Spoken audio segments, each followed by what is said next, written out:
Your Diwali? It went good, Padma Priya ma'am. Thank you so much. How was your long? Yeah, it was fine. It was fine. It was fine. It was fun. All right, okay. So Amina, how did the weekend go? I saw the story that you submitted. It was so cool. It was cool. Okay, so you got a very long weekend. So you're resuming work, or how was it, Amina? You're resuming work? I didn't have holiday actually. Okay, all right. That's good to hear. Yeah. So we have Swagatika joining us. Good afternoon, Swagatika.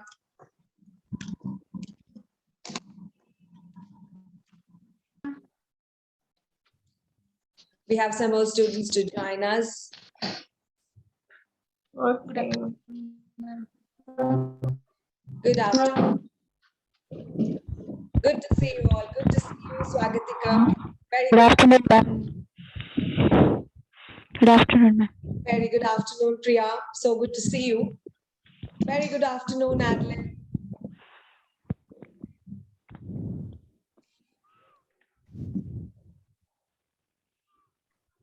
All right, and it's 3-2, and let's get started. Our routine remains, and today being our day 9, we're going to start something anew. We're going to step into another practical. It is called as sensorial, and we're going to be starting with our sensorial exercise for today.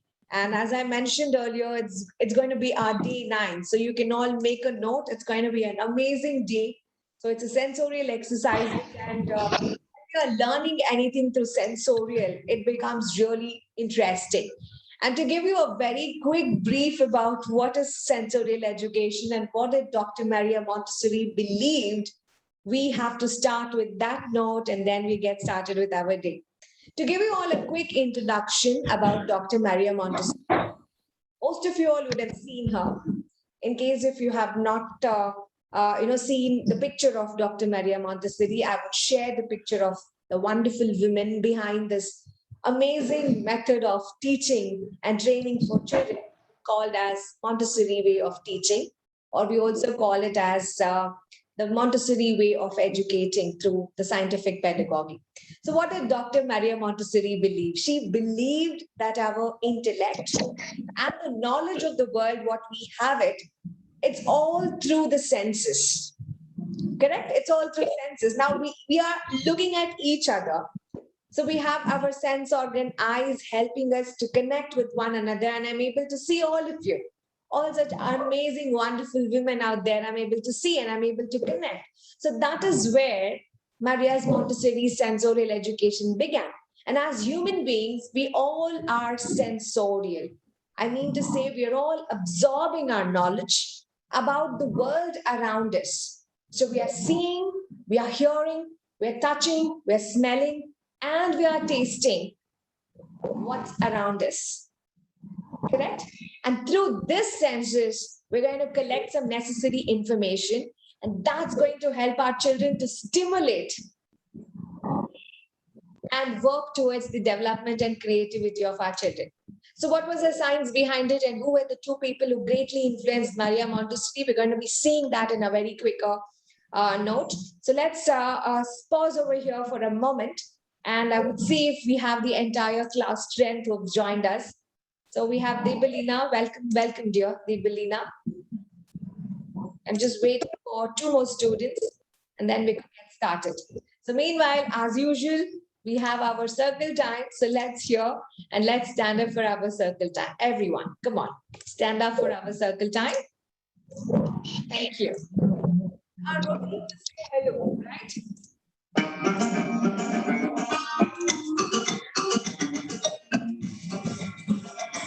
Hello, hello, hello, how are you?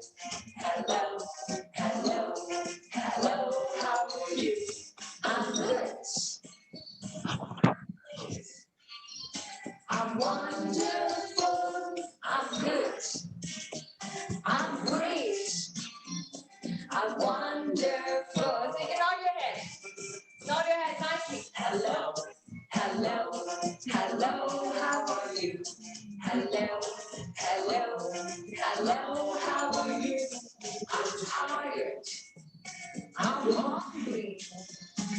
I'm not so good. I'm tired. I'm hungry. I'm not so good. Hello, hello, hello, how are you? Hello, hello, hello, how are you? Hello, hello, hello, how are you? Hello, hello, hello, how are you? Hello to everyone, and thinking that it's a good morning. Okay, in some of the places it's still morning yet. So if it is morning, it's really nice to greet our children a very good morning song. And we all have a traditional rooster. It's gonna wake us up. Good morning, good morning, good morning to you. Good morning, Mr. Rooster. Cock-a-doodle-doo.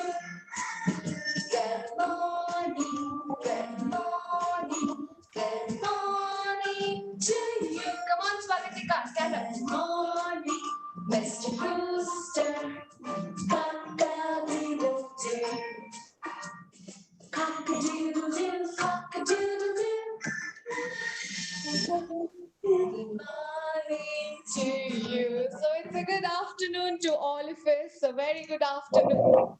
Settle down. Thank you so much for joining me on time.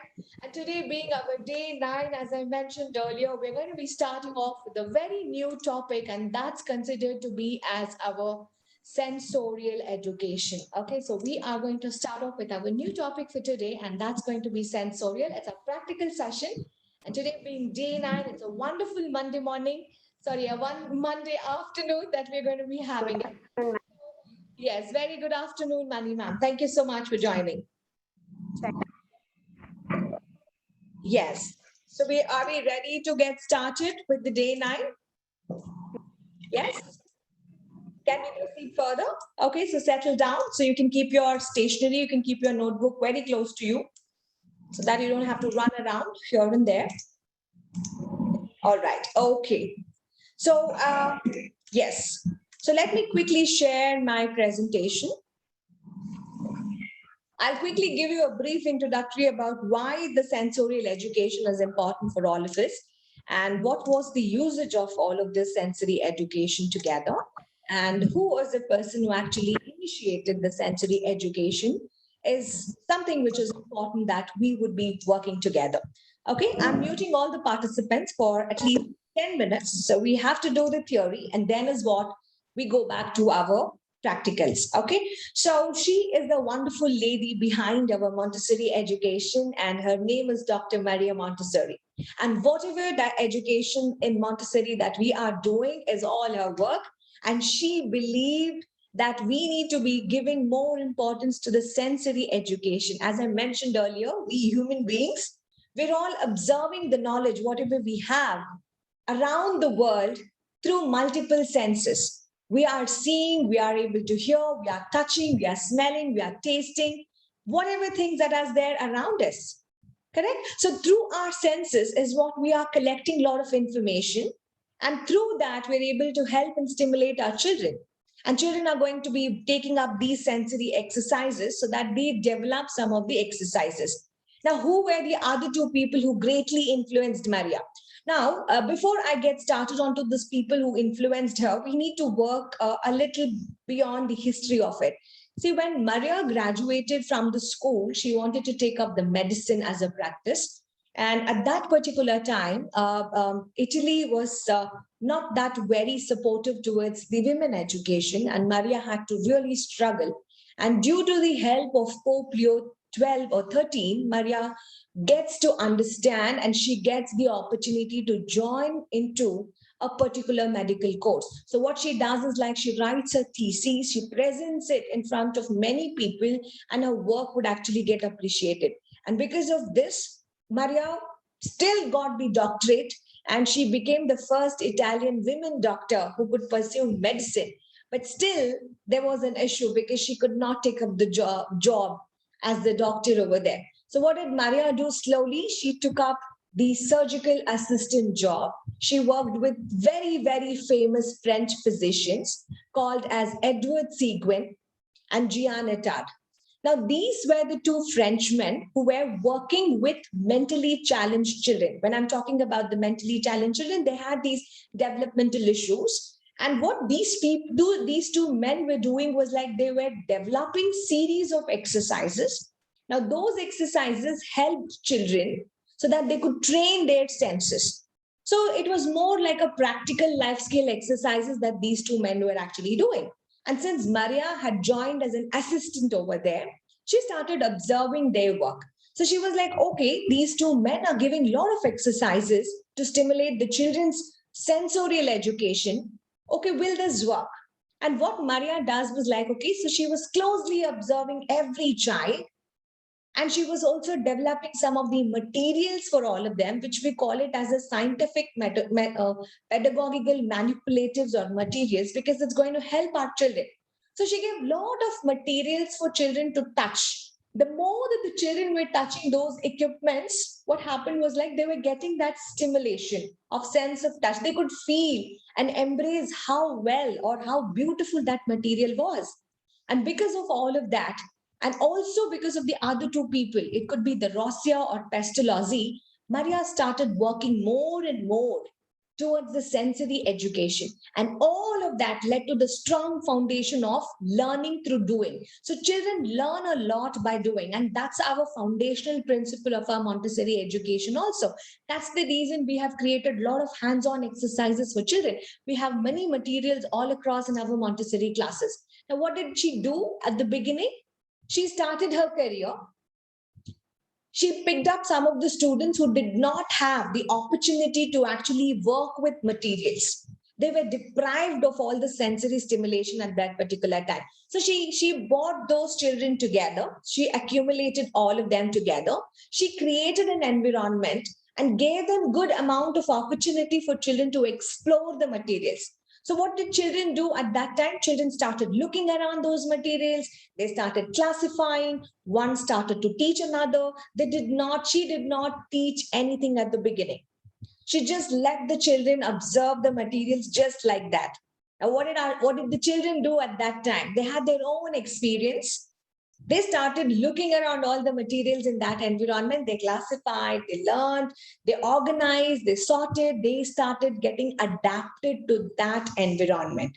And slowly, because of this sensory stimulation, this play became a learning. It was like a play for the child, but again, the child was actually learning something. Now, what was those learning?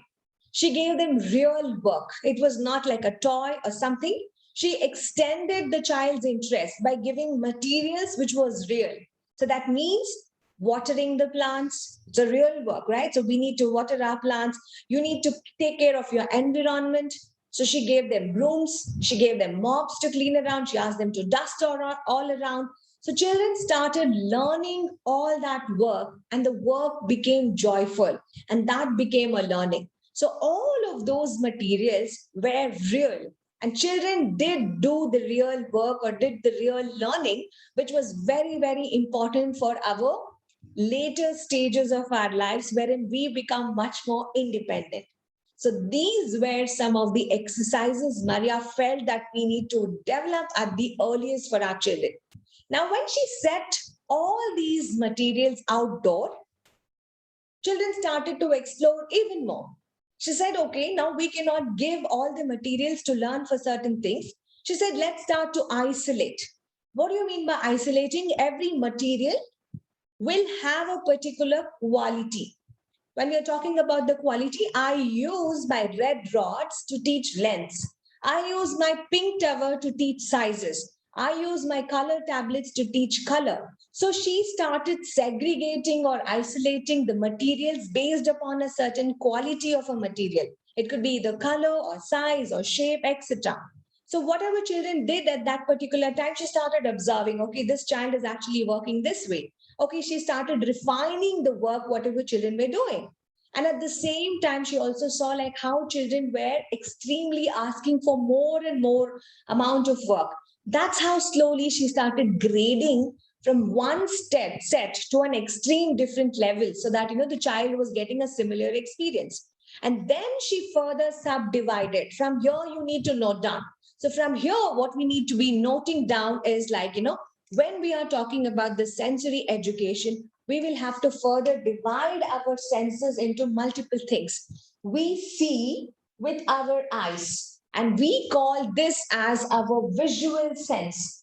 Okay, so we call this as our visual sense, and this is the first exercise that we would be noting it down. So we are actually seeing one another, and our eyes are actually helping us actually to work on it. So what could be my visual sense activity that I will have to be doing it? So I have to use materials, as I said. Now, what could be my different materials that I would be using? So you need to note down. We use materials like pink towel. Okay, so we use a first material called pink towel. We use another material called red rods. Red rods is another material. Then we use something called as knobless cylinders. Knobless cylinders is another material. Now, all of them, when you're trying to look at the material itself, you will be able to identify what those materials are. And why is it so important? So what are we trying to work over here? Apart from these three, these are not only the three ones, we do have multiple other materials also. Like I have knobless, then I have knob cylinders, then we have further other materials also. Like, further, you're seeing so many things, right? So now I would want you to tell me, like when I ask you to look around, so everyone can take a look around yourself. And you can tell me that what did you see? Just give me one thing that is actually flashing in front of you. Just one thing, one object. Water bottle. Water bottle. So I take this water bottle.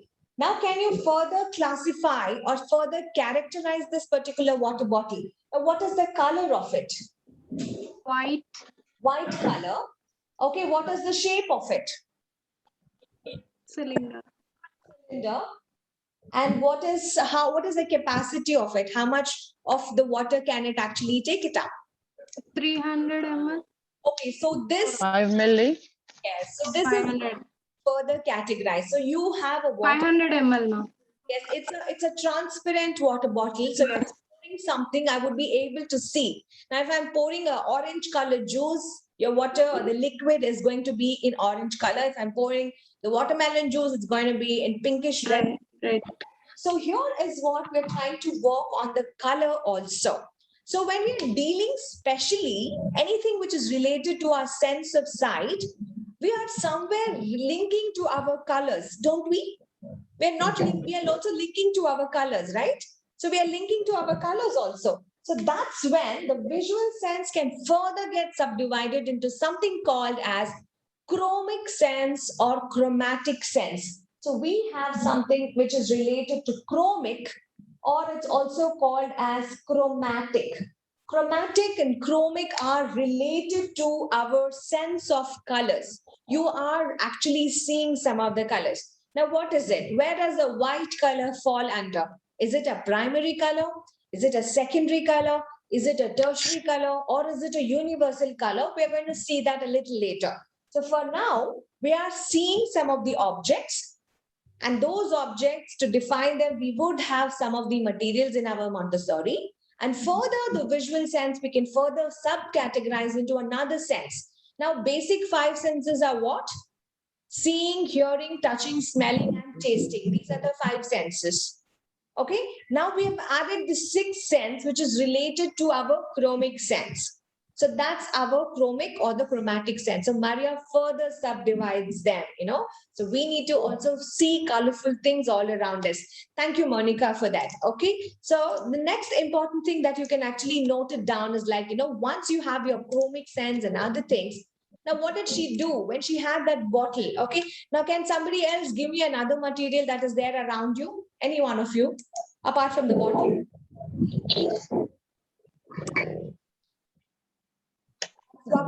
Cameras. Book. Book. Okay. Who said the book? Who Me, said? ma'am. Lubna. Lobna. Okay. So Lobna said book. Lobna, on your camera. Yes, thank you so much. Okay, so when you are telling me about the notebook, can you show me your notebook? Okay, can you feel the book? Yeah. What is Soft. the texture of the book? What is the texture of the Soft. book? It is very smooth or soft or very something. And when you're trying to touch something, we have something called as the tactile sense. Okay, so we have something as the tactile sense. So when you're touching something, it's like you're touching the object, the surface of the book. So it's tactile. Tactile is like, your sense of touch. It's called tactile. Now, same if I ask Lobna, like when you're holding your book just like this, is it heavy or is it light? Is your book very heavy or light? It's quite heavy. Right? No. Talking Yeah. about heaviness or the lightness or about the weight of an object, you call that object or you call that particular sense. We further divide the tactile sense into something called as baric sense. Now, baric sense is going to help you define the weights. Something, you got the surface texture, whether it is rough or smooth. But when you held something, there was another feeling altogether. You felt the book was really heavy, right? You felt the book was really heavy for me, or book was really light. So when we are particularly dealing with the sense of weights, we call it as baric. Okay, so baric sense is another additional. Like how we had the chromic or the chromatic sense, we are also going to have the baric sense, which becomes another additional to all of it. So we are also going to see some of the equipments or manipulatives, which is going to be helping us define the baric sense. Now, apart from this, now the next thing is like, in case if you want something further. Okay, what do you mean by something further? How many of you all had good lunch today? All of us? All of us had nice lunch today. Not yet, ma'am. All of us had nice lunch. Now I wanted to define lunch. Okay, so can I have another volunteer who can tell and describe about their lunch today? What did they make for their lunch? You need to describe your lunch. Anyone. Rice. Okay, Dal. so we have Money. Okay, Money ma'am is going to tell me about the lunch, what she actually made today. Yes, Money, you have to describe. Okay, all the others who are all there, what we are going to do is we are going to listen carefully. You have to judge whether this meal is going to be yum or not. Okay, so Money, yes, go ahead. Rice. Dal. Okay, so Money made rice and she made dal. Okay, pickle, okay, ghee, okay, pickle and then ghee. Rasam. Rasam, okay, so rasam is kind of a dal itself. Yeah. And curd. And curd, okay, or yogurt. So you have this. Okay, could you all imagine? You could all imagine that platter, right? So rice and dal. Okay, so what we're going to do now is like, we're going to all take a plate, all of us. Let's grab a plate, add some rice, then some dal, then the pickle, add some ghee, stir it, mix it, however you want to eat it. Okay, and then eat it. How is it? Delicious. Delicious. Some said yummy, some said Delicious, ma'am. Yum. okay. It could be Tasty. anything. Tasty, Spicy. spicy, okay, Hot. hot. It was spicy, hot, tasty, yummy, delicious. Warm. Warm. Okay, the food was warm. Mouth watering. I couldn't get it. Your voice. Mouth Mouth watering. Watering. Okay, so the food was mouth watering. Okay. The food was mouth watering. So I got all the positive emotions because everybody loved the meal. Okay. So why did you like the meal? It's a very simple meal. Rice and dal and pickle and rasam and ghee and curd. It's a very simple meal, but still we all liked it because we exaggerated so much. You know, you take some rice and add some dal and pickle and stir it and eat it and all of that. So when I was telling that, it was like we could imagine the excitement in that kind of a food, and it became mouth-watering, delicious, and all. But in real, we don't know if it is mouth-watering, hot or spicy or tasty, delicious, yummy. We don't know, right? Okay, so we call this as your stereognostic sense. Okay, most of the time, we went wrong in judging this lunch platter just by listening. You all just listened. You did not smell, you did not taste, but still you all said it's yummy, delicious, and so on. So what did we do there? Most of our time, our senses can confuse us in judging. Right? If you do not want to get confused with what is actually happening, we do something called as, or we work only on something called as stereognostic sense. Now here, if you had to taste Money Ma'am's curd rice or the dal rasam, you have to go to her house, you have to taste the food, or you have to ask her to send it through Dunzo or whichever way, and you have to really taste that food. Okay, so it is only after you taste, you will give your judgment whether it was nice or whether it was not nice. But at this time, it's only taste. You cannot see, you cannot smell, you cannot see the food, you cannot smell the food. Okay, because sense of taste is only through tasting. Sometimes when the color of the food is nice, when the aroma of the food is nice also, we sometimes tell and decide what a wonderful meal. Okay, it looks so yummy, it looks so delicious, it smells so good, maybe it's mouth-watering. We do not even would have tasted it, but still we would have fallen for these two and we would have judged very quickly. But we do not want that thing to happen. So when Maria decided that when I don't want children to actually go for the other senses, wherein we are going to work on a particular sense. If you want a particular sense, you have to go for it. That's also called as tactile muscular sense. We also call it as tactile muscular. We also call it as tactile muscular sense, or we also call it as stereognostic sense. So we will also see the material for that sense. Okay. And the next one being the auditory.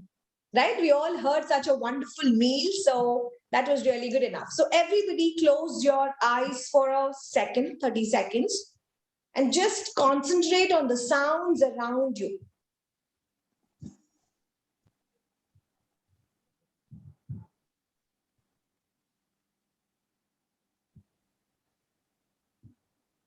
Time up. What was the sound that you could hear? Clock sound. Bike sound. Bike sound. Fan sound. Clock sound, ma'am. Clock, okay. Car TV sound. sound. TV, ma'am. TV. Some cartoon. Cartoon. Okay, some cartoon on the TV. Okay. Water drizzling out. Water. Okay, water. Vehicles moving. Ma'am. Pressure cooker. Pressure cooker. Okay, somebody's still cooking. Yes, me. Okay. So you heard some things, right? So it was just for 30 seconds. So here we are only working towards our auditory sound. So whenever you want to give exercises to children, you ask children, okay, close your eyes, calmly settle down and only hear to the noises around you. So you can take them to a nature walk and ask them to calm down, settle down, and only listen to the sounds what they actually have. So when you are closed, ask the children to close their eyes, you can ring different kinds of bells. You can make a lot of noises and you can ask them whether the noise was really good, whether was it pleasant, whether it was noisy. Did you like it? Did you not like it? There are many questions like that that you can actually ask, because the children's emotions are really, really important. You need to understand. For that, pitch of the music, the rhythm of the music, the tone of the music, and all those things are very important. So you can even play some music to the class in the class, and you can ask them to be really quiet enough. Okay, and later the next sense is, this is called auditory sense. Okay, so auditory sense is related to sense of hearing, and we use which are for our sense organ? We use, correct? So we use our ear to actually hear these sounds. So this is also another sensorial exercise that we're going to be looking forward. And the most important thing is tasting. So we saw how Mani Ma'am's dal rice was so yummy, spicy, and other things. So anything that is related to our taste, we call it as gustatory sense. It's called a gustatory sense, which is a sense of taste.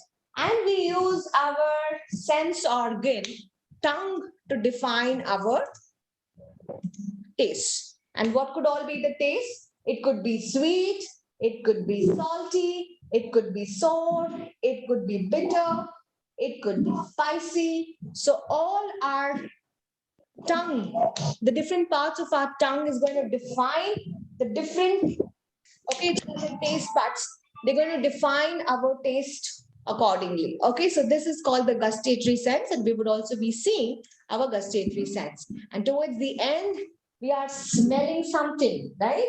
The food was so delicious. We could smell it. And anything related to smell, we call it as olfactory sense. We call it as olfactory sense, which is related to our sense of smell. And which is our sense of, which is going to help us? Nose. Okay, so altogether, what we have is we have 9 senses altogether. And what were those senses? Can we all name them? Can we all name them? What were the different senses that we have altogether? The 9 senses. Have visual sense. We use our eyes to see. Correct? And then the visual sense got further divided into something called as chromic or chromatic sense. This is where we are learning about colors. And the third thing was related to our touch. We call it as tactile sense. And then the tactile sense got further divided into weights. And the weight was called as baric sense. And we use the baric sense to define our weight. And also, guys, I forgot about this tactile sense. Anything which is related to temperature, like when I'm talking about temperature today, how is the weather today? The weather is very cold at my place. It's raining heavily over here. So it's really cold over here. So when I'm talking about my temperatures, we are talking about something called as thermic sense. Okay, these 3 are interrelated. These 2 are interrelated. Then we have, if you don't want anything to be mismatched, we have something called as stereognostic sense. Then anything which is related to our taste, we call it as gustatory sense. And then we heard something, right? Anything which is related to our hearing, we call it as auditory sense. This is to hear, and we use our sense organ. Gustatory is a sense of taste. Okay, and the last one is called the olfactory. Olfactory sense. Olfactory sense is related to smell, and we use our sense organ, nose, for it. These are the 9 senses which Dr. Maria Montessori decided that we need to be giving and educating our children right from the very youngest ages, so that they will be able to learn the cultural extensions, because we need to introduce the sensorial impressions for our children at the very younger ages. So what did we do? So we had all the mixed impressions areas. We created another Montessori area, which is called as sensorial area, wherein we will have many sensorial activities. Now, each of those sensorial activities will have multiple materials. Each of the material will be able to define one quality which can be combined as an activity. Okay, so we can teach color, we can teach shape, we can teach sizes, we can do any other thing. But we're going to be helping children learn through their senses. We're going to help them refine their senses. Okay, so that they will be able to discriminate the skills. So this is the quick introduction. So is that okay? So this was a quick introduction. So is that okay that we have all learned about it? The last one for smelling, I'm not seeing it. Yes? The last sense for smelling. I didn't get you, Amina. Can you repeat it again? Your voice breaks, dear. The The last one, last name she one. wants. Factory. Last sense name. Olfactory. All. Olfactory. Olfactory. Olfactory sense is called as sense of smell. We call it as olfactory. So you have to get them by hearted. 9 senses: visual sense, sense of seeing, chromatic sense, sense of colors, tactile sense, sense of touch, baric sense, a sense of weight, thermic sense, a sense of temperature, stereognostic sense, it's also called as tactile muscular sense. Tactile muscular sense. We also call it as a tactile muscular sense. Gustatory sense, sense of tasting. Auditory sense, a sense of hearing. And olfactory sense, a sense of smell. So that is a very, very important, I could say, is like a sing-along. Sorry. A 9 sensorial activities. Okay, so now let's sing along a sensorial song, because when you're trying to work on the children's exercises, it's also important that you introduce the sensorial lesson. So that's the reason the sensorial exercises are so important, that we would also be working towards helping children learn the sensorial exercises. So we're going to do a simple rhyme which is related to the theme. So you can just hear it out.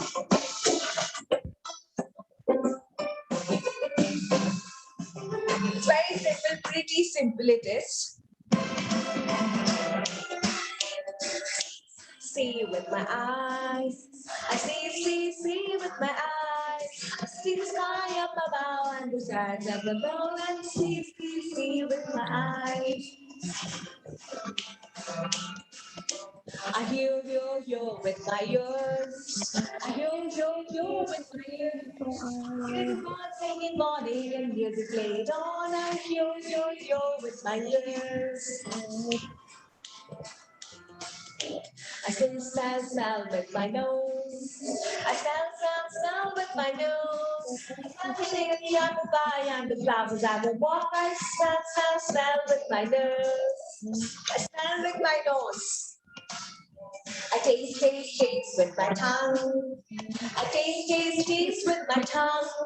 Taste the yummy ice cream, just like a dream. I taste with my tongue. Touch with my fingers. I touch with my fingers. I touch the sea of clay. I touch the water. I touch with my fingers. You can keep doing that. Okay, so that was a 5 senses song. So you see with your eyes, you hear with your ears, you taste with your tongue, and you touch with your fingers.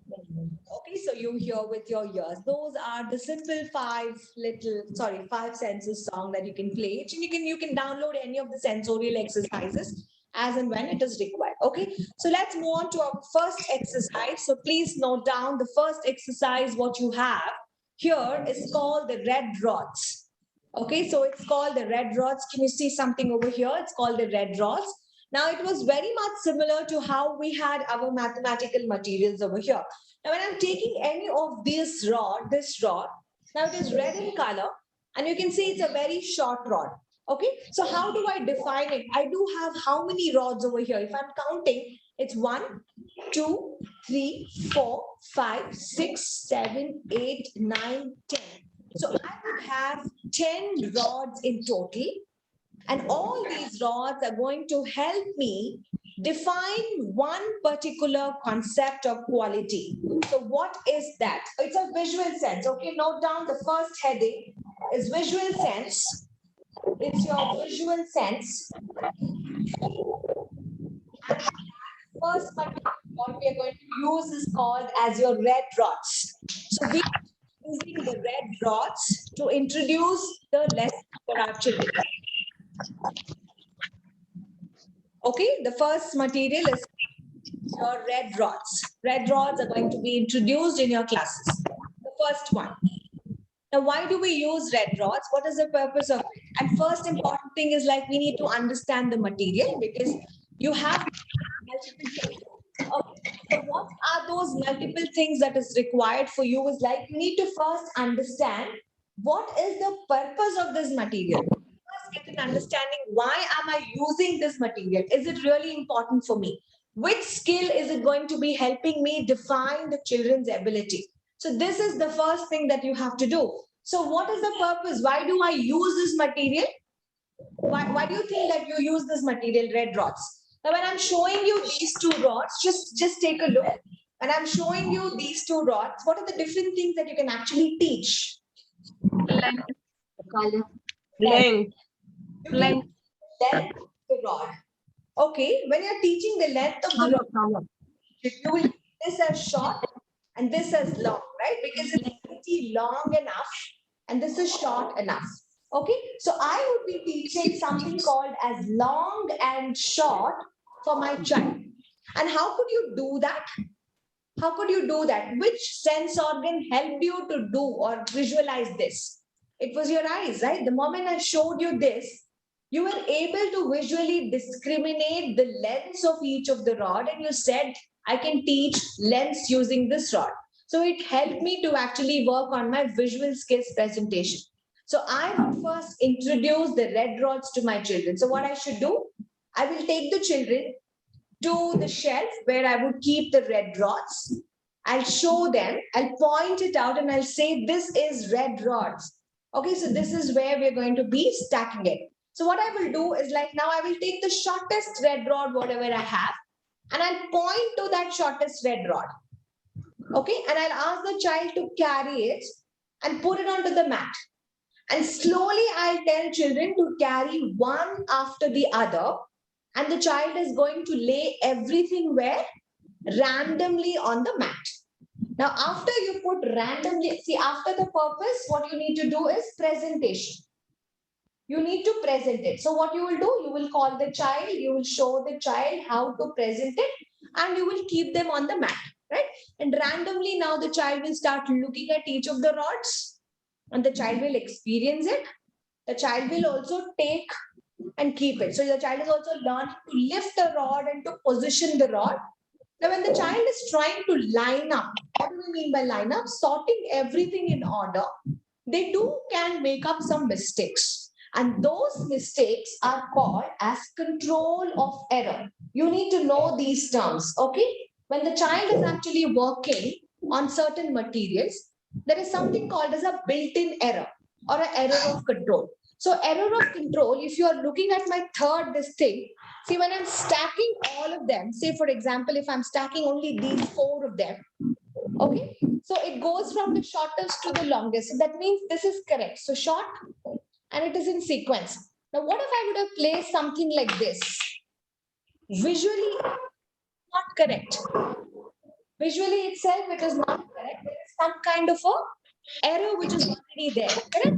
So the materials are made in such a way that it has got that built-in error of control. So what we need to do at that time is, you will show the child, this is an incorrect order. Don't correct him.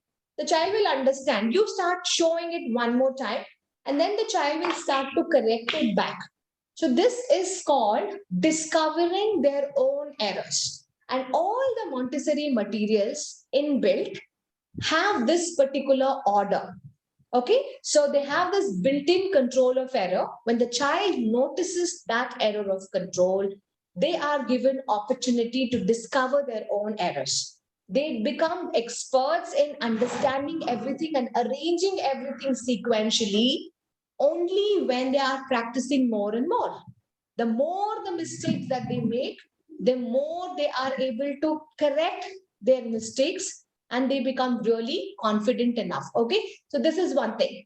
And what I don't want everyone to do is like, do not praise. Praising is not required. Okay, so don't correct and don't praise. The child will start to discover their own inner strength. Okay, so let the child start to discover their own strength. So you don't have to praise it. Wow, very good, you actually made it. No, it's not required. So what are the other things that you can actually work is the extensions. Now I'm showing you what could be the other alternative extensions that you can actually work with it. So I want everyone to note down in your book, just draw those 10 rods like this, just like how we did for the number rods. Take a red color liner or something and mark 10 rods. And we're going to be using this material. Okay, so we are going to be, yes, I'm going to show you the extension for this material. Just give me a minute. Let me open. Okay, so once you're done, just do let me know. We're going to be having those 10 rods. This is your first material, red rods. Ma'am, done. Done? Okay, all right, okay. So, can you see my system? Can you see my screen? I've shared another screen presentation. It's still loading for me. Let me know if you all can see it. Can you see the screen which I've shared? Yes, ma'am. Yes, ma'am. We use this material. We use this Montessori material, which is called red rods, for children of 2.5 to 6 years. Okay, so we can use it for 2.5 years to 6 years. We can actually use it. Now, how do you define the material? So you can note it down. How many rods are there? We would have 10 such rods. Like, the shortest being this. And the longest rod, if you notice, it's really long. Okay, so it's very long rod. You can see the height or the difference of this. This is very short and this is really long. So this is such a long rod. Okay, so there are 10 red rods, which is differing in multiple one dimension. They're ranging from, this one is 10 centimeter, the shortest one being the 10 centimeter, and the longest rod is 100 centimeter. So this is one thing that you have to note it down. The dimensions of the materials are important. Once you have that, how do you present it to the child? You will ask the child to spread the mat and get the material and let them start to sort all of them in order.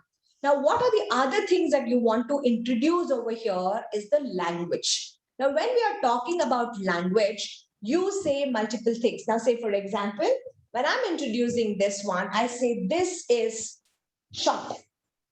Okay, so write down the subheading under this, the language introduced. What is the language that we introduce? We introduce the language short and long. And this is your positive degree. This is your positive degree. So I take a long rod and I say this is short. This is long. When you're saying long, try and experience how long the rod is. Short, long. When you start bringing more and more rods all together, that is when you go for comparison. When I start keeping and checking, oh, this is longer than that. Okay, maybe it should come over here. So what am I trying to do over here is like, this was positive, short and long was positive. Now I start to compare, right? So I get into comparison. Something that is more than this and this. So what's the language that I would be using? I say, this is short, this is long, this is shorter, this is longer. So I use the word short, this is short and long. This is short, this is long. This is much shorter, longer. See, this is even more longer than that. Okay, so it's longer than that. So it's even longer than that. So we went into our second degree called comparison. Now, if I want to still add on to my comparisons, I go to my superlative degree. So superlative degree is my third degree, wherein I start telling that this is short, this is long, this is shorter, this is longer, This one is the shortest. And see, this is the last one. This is really longest. So how was my language over here? My language, see, can you see it's so long enough over here? This is the longest rod that I've ever had. Okay, so this is short, long, shorter, longer, shortest, longest. Okay, so this is the vocabulary that you will be using it in when you're trying to introduce it for your children. So I've just noted it over here. So you could see I have short and long. I have long, longer, longest, short, shorter, shortest. So when we are putting it all of them together, the languages that we introduce are for positive degrees, for comparatives, and for superlatives. And this is our first material and it's called red rods. Now, what are the alternative things that we can actually do is like, you can arrange them like this. You can try balancing something on that. So these are all the games that you can actually work with the children, okay? So you can make any kind of mazes, so maze shape, you can make it triangular. You can put like a, the sun ray kind of a thing. These are all creative art. So you can let the children start exploring multiple things and let them start working on these creatives too. You can make a maze and you can ask the child to walk around the maze. So you can also start comparing with your math material. We had the number rods. Number rods was also like very much same, but they had this alternative red and blue color, right? So you can use this material and give them that zigzag kind of a puzzle and ask the children to walk around in that particular way. It is all the different mazes that you can actually create it. So you can also have this alternative kind of a maze that you can create it. And this is the first material that you are going to introduce for your classes. Okay, and what is the age that you want to introduce this material? The age can be very simple. From 2 to 6 years is what you can actually give it up. Okay, so that's our first material. So any doubts in the first material?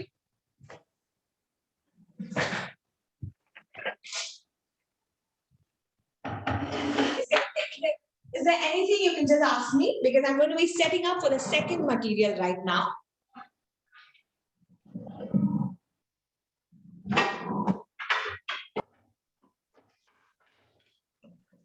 Is that clear? The first material, is it clear? The sensorial exercises, whatever we had. Is it clear? Yeah. Okay.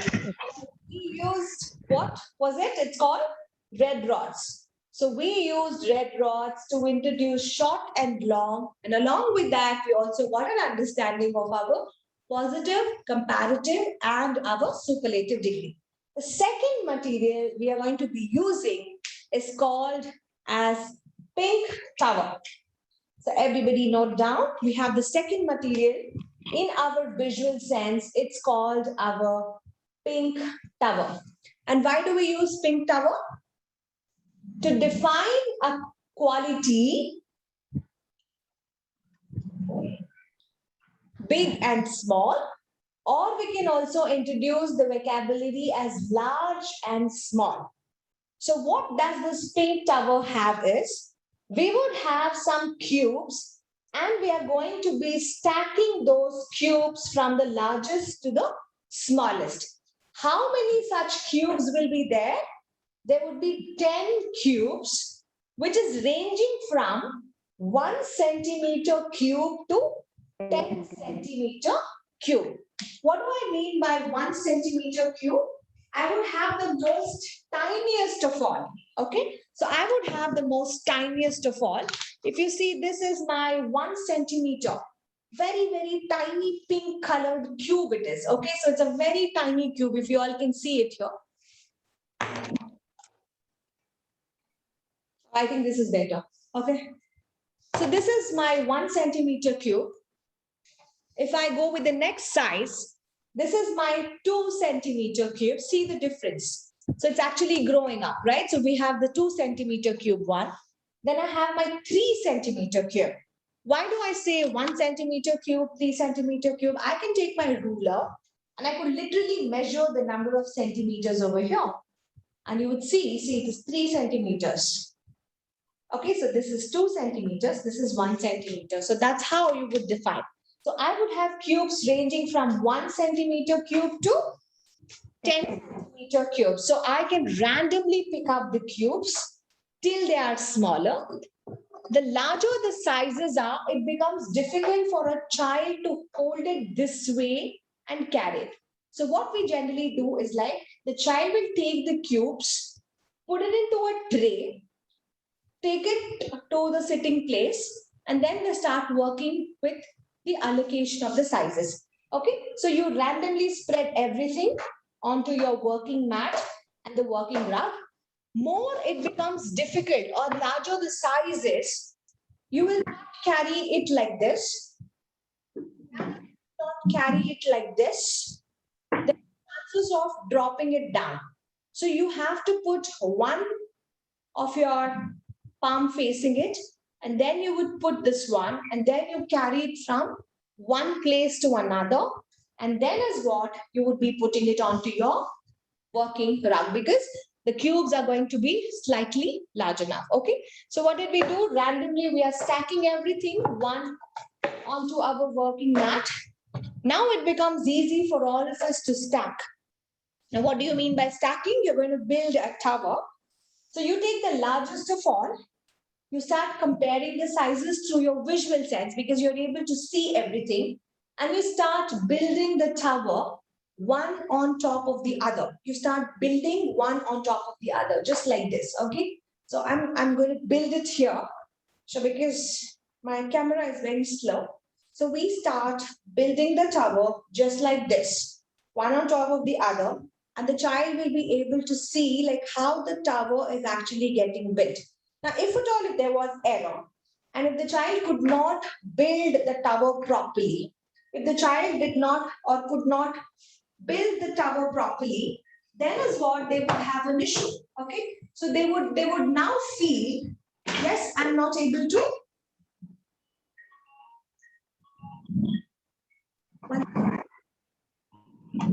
Okay, so if at all, can you see here? Is there a visual sense difficulty? Is there a difference?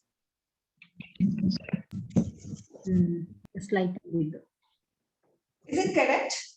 No, ma'am. No, ma'am. Where is the error of control is here? The smallest is here, and the largest is here. So what happened? The material itself was so self-corrective for all of us, and it helped our children to actually look. Okay, so look at this. This is not being built properly, so it's not correct, right? So what does the child do? The child now keeps it back and stacks it all over, thinking about the sizes very well, and you start building your tower. Okay, so you have to use one hand, two hands. With utmost concentration is what the child starts to build a tower, the tiniest one being on the top.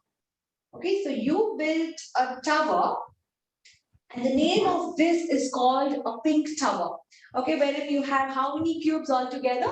You had your 10 cubes, which was all stacked up all together, ranging from 1 centimeter cube to 10 centimeter cube. So this visual okay. So this is one way of doing it, wherein the cube was kept right at the center. What do I mean by right at the center is, okay, have this. Okay, see, I'm going to be keeping it this way, right at the center. There are other ways wherein you can move this, and this can be made flat.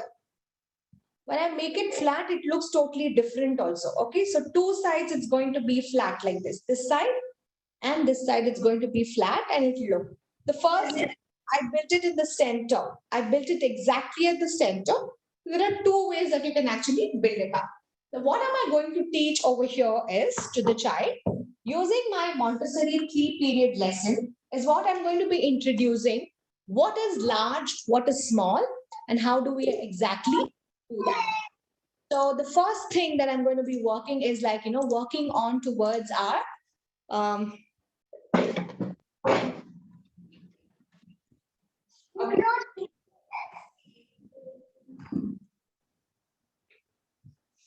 I take this and I say this is big, this is small. Okay, so I say this is big, This is small.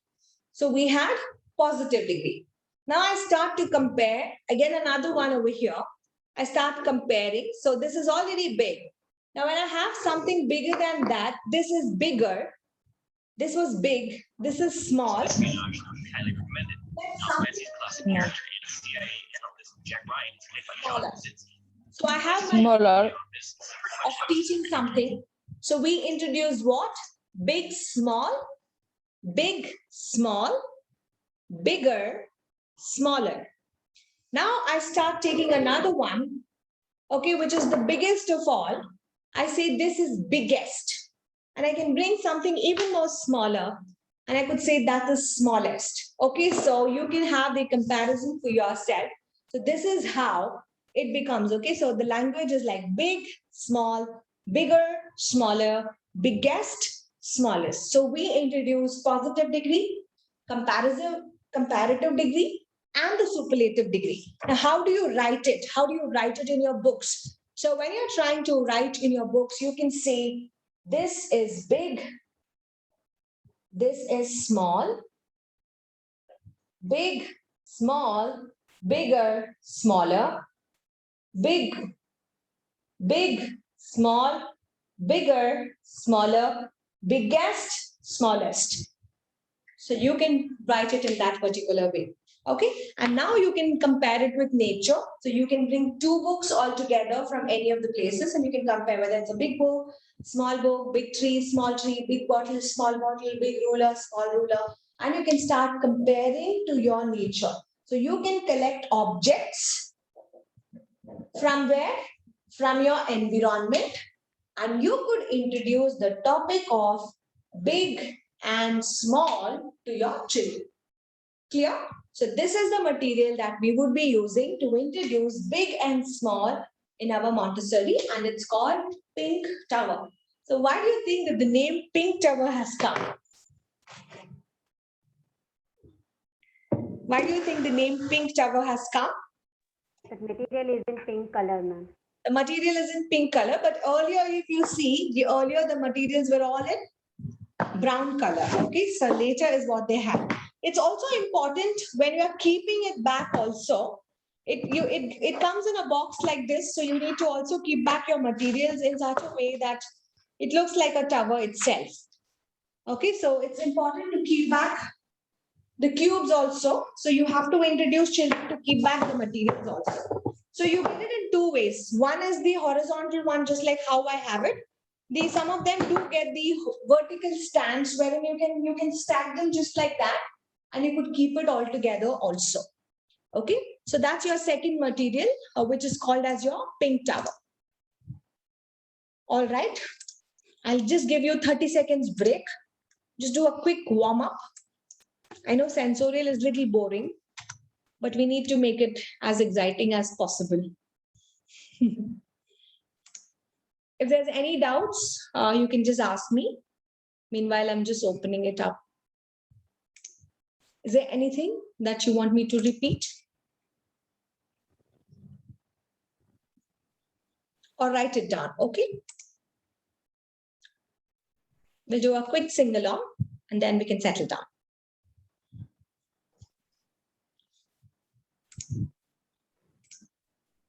So guys, whenever I'm going slow or if I'm going faster, please stop me.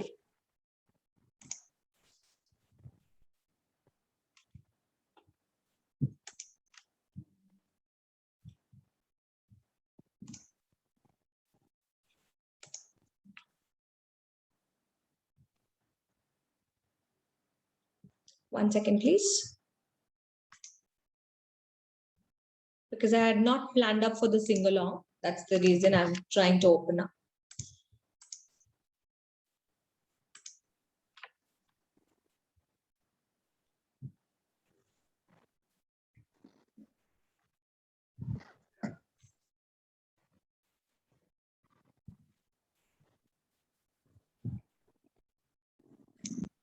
So it's a very energetic song. So if Monica is there, can you take it further from here?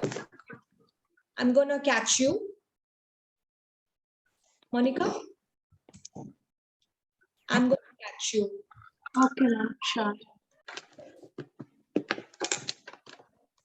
Please stand up because I know it's a long weekend. Feeling a little low on energy.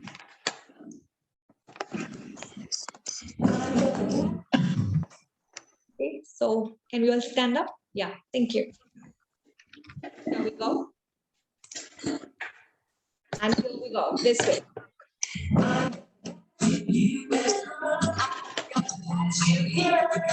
So I jumped into Monday. I had an ice cream sundae. Ice cream. I turned around and I heard a sound. It said, I'm gonna catch you, you better run. I'm gonna catch you, here I come. So I jumped into Tuesday, had myself a snooze day. Snooze and sleep and turn around. And I heard a sound. It said, I'm gonna catch you, you better run. I'm gonna catch you, here I come. So I jumped into Wednesday. I make new friends. Guys, 1 second, 1 second. I didn't hear. 1 second, let me share it also. It's a difficult song. Actually, I'm going to also share the lyrical part. Ma'am, can't hear also properly. That's why I stopped. I got to Yeah, understand. we couldn't able to hear, Yes, ma'am. ma'am. Hear the Now, voice. can you see my screen, which I've shared? Yes. All of you? Yes, ma'am. Yes, ma'am. Voice is too low, ma'am. That's why Yes, I ma'am. stopped.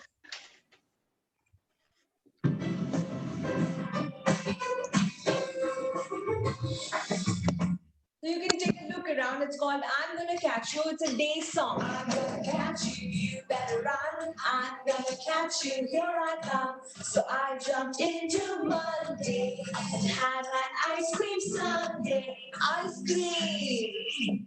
And I turned around and I heard a sound.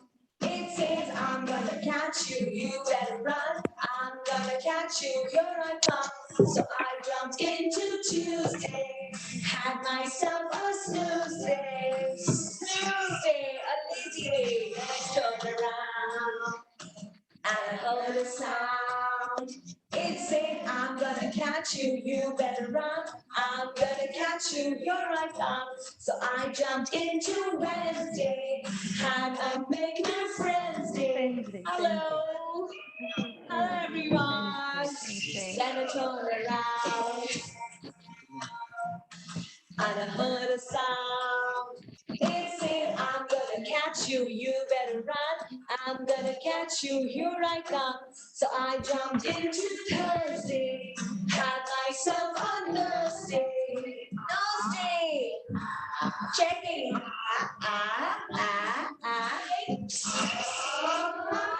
Then I turned around and I heard a sound.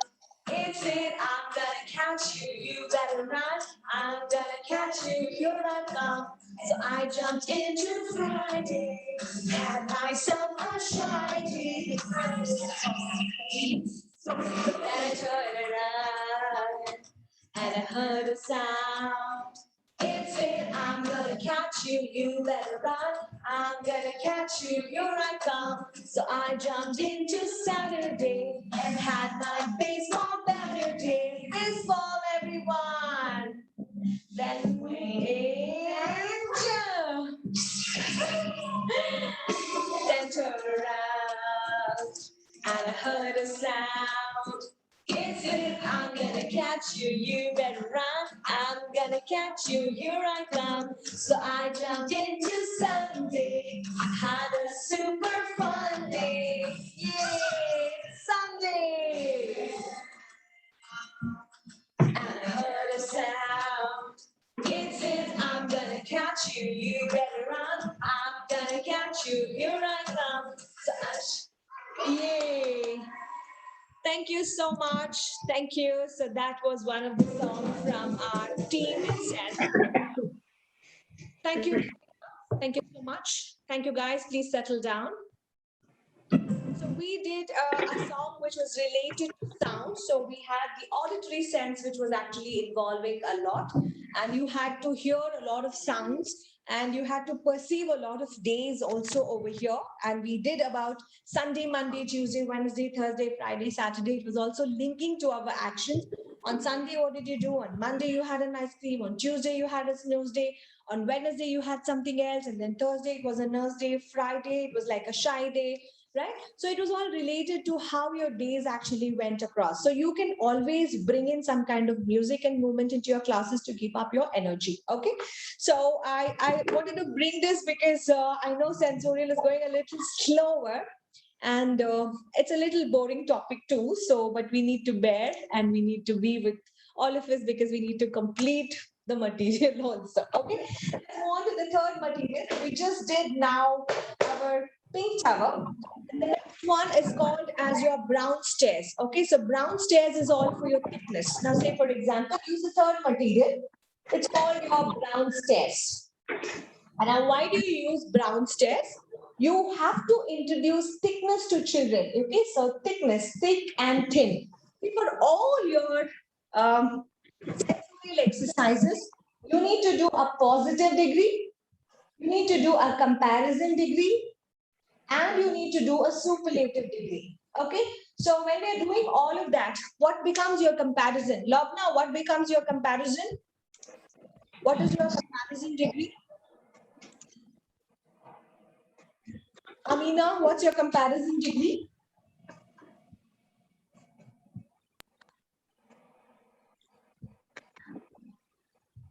What's your That's yes? So then, that's how. Ma'am, what is what? Lobna, I was talking about thick and thin as positive degree. What is comparison? Thicker, The second degree. Yes, it is thicker, thick, thin, thinner. So this is your comparison degree: thicker, thin, thinner. What becomes your superlative? What becomes superlative? Padma Priyama? sorry, thickest, Thickest, yes, and thinnest. thicker, thick, thick to your thinner. thinnest, So that becomes your superlative. So Thinnest. this you need to be looking towards everything. So you need to have for whichever material that you're going to be having, one thing would be common. So we are going to introduce this topic. So brown stairs is very much similar to what you have in your pink tower, but it looks like a staircase model over here. Now, right from thickest to thinnest, just like how we had our what do you call like the pink tower. Similarly, I will have my brown stairs. If you notice here, the length is all the same, but if you see the thickness is all varying. So this was more thick. And if you see here, it is becoming thinner and thinner. And we have the thinnest over here. So like that, I would have 10 such. So I have just kept now 5 over here. I would have 10 such. Yes, varying from very smaller ones till the maximum thicknesses. Okay, so this is my brown stairs. Okay, so when I'm arranging everything, when I'm stacking everything, it looks like a staircase for me. Okay, so if you're seeing from this side, it looked like a staircase to all of you. So that's the reason it's called a brown stairs. Okay, so it looks like a stairs. So you can climb onto it and you can move. So this is our text material in Montessori, which is called the brown stairs. So how do you compare it? You bring two things. You say to child that this is thick, this is thin. And then you say this is thicker and this is thinner. And then you say this is thickest and this is thinnest. And the child will start now to compare different things and they also start to learn the language. Okay, so we use this material to introduce thicknesses to our children. And that's called your brown stairs. So note down how many such prisms, we call this as prisms. We have 10 prisms. Okay, so we have 10 prisms, which is called as our brown stairs. If you see the other one I have stacked over here, right from the thickest to the thinnest, everything is stacked over here. So you can notice here the other ones. It looks like a staircase over here. So this is your brown stairs material. You have it, and we use this material to introduce thicknesses to our children. So we use it for what? We use this material to introduce thickness. So let me quickly show you in the PPT so you would understand it even more better. So note down the next material is brown stairs. In our Montessori classes, we use the brown stair manipulative to introduce the concept of thickness. There are 10 such prisms ranging from thickest to thinnest. How do you present it to the children? You will invite the child and you will tell them, I'm going to be showing you how the brown stairs are going to look like. And then you will invite the child slowly to your class table and you will present them. So the child will carry one by one stairs all at the time. And then they would keep it on their working mat or the working rug. So when the child is working on this, you would probably also share the child how to arrange all of that. Okay, so this is how the material looks like. 10 such rods are given. Okay, so what would you do? You bring it onto your working space. Now, working space, you can spread a mat and randomly you would position all your brown stairs over here and you'll tell children that we're going to be learning thicknesses. So this is how the material is going to be. So it's 10 brown prisms. Length is going to be of 20 centimeter and it is all brown in color. Okay, now the child is going to stack everything right from thickest to the thinnest. And then you can show where it has been kept. Now, if you see here, the brown stairs is actually kept on the shelf. So show the child where exactly the brown stairs is kept. And you would introduce a language of thick and thin. Positive, superlative, comparison, everything can be there. So what could be the other games is, since you learned Pink Tower before, and you've also learned the brown stairs right now, you can combine both of them, right from extreme or midpoint or matching to the environment, wherever it is.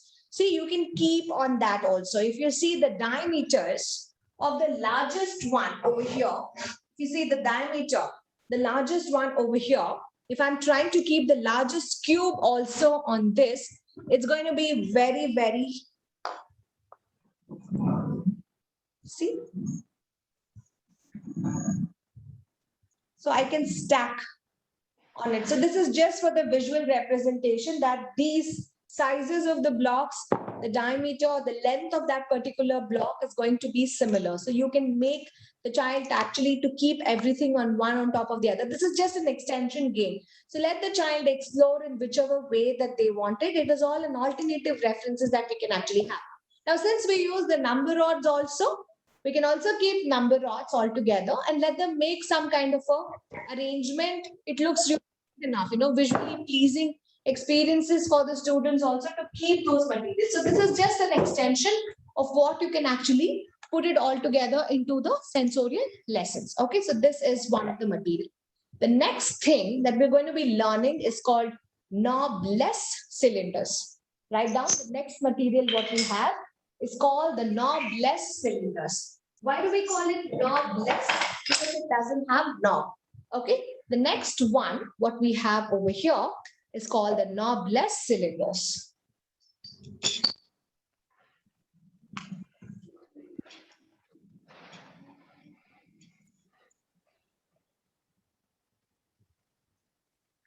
Now, these knobless cylinders, they come with 4 boxes like this. Okay, the first box is just like this. It's in red color. Okay, so you can note down, you would have red color. This is the knobless cylinder box. This is your first box that you would have. And then the next one is going to be of the color blue. The next one is of a blue color. So you would have a blue color knobless. Okay. And then the next one is going to be your green. I'm going to give you the dimensions of how different each one is and what's the purpose of each of these exercises too. So this is your green. And then we have the last one, being yellow. Okay, so we would have 4 such cylinders of 4 different colors: red, blue, green, and yellow. What I have to do over here is I need to give some kind of control cards. What do you mean by control cards is? And before giving the control cards, I will first show the blue one. Okay. So what I need to do here is like, I need to take each of my, probably I'll keep it this way.